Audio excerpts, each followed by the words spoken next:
What were you thinking when you did Fireflies and Silk Pajamas on that album? Well, I was in the house practicing my soprano, which I don't bring on the road a lot because I can't bring it on the plane with, Right. I bring a little suitcase and my alto, and in the suitcase is my flute, my purse, my wireless mics, and my iPad. That's all I could bring.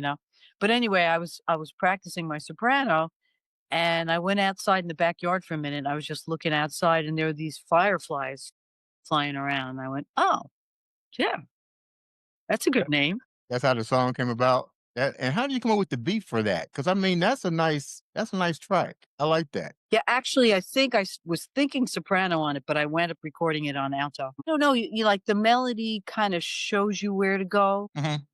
and I wanted it to have like a funky kind of feel to it. Yeah. So sometimes you experiment. When you're writing something and recording, you're doing it for the first time, right? Right. So you don't really know. Let's go to You know, the next year. Let's go to 2009, Groove with Me. I like 3 songs off of that. Fallen, the vocal, Funk It Up, and There Ain't Nothing. I love the bass in there. Love the bass.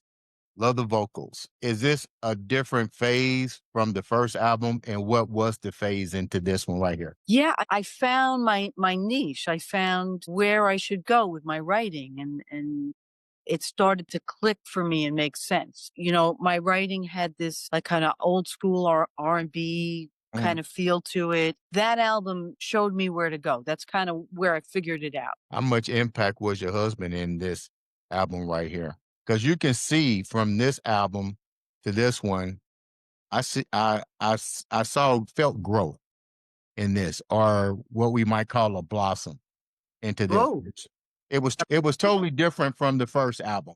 So I saw growth. I saw experimenting with new things in this album. Could I be right on that? yeah. Well, I certainly hope I grew, and I aim to grow all the time. That's when you're an improvising musician and a songwriter, you got to keep growing.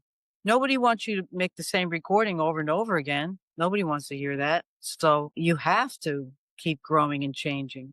So yeah, yeah, that Groove with Me was a big step for me. I was able to finance the recording at that point. I had special guests on there. I had Greg Adams from Tower Power on 2 cuts. So that was really fun. Chieli Minucci from Special Effects was on Block Party. And I had, I think, a total of about 21 musicians on that recording. And there's pictures of them on the jacket.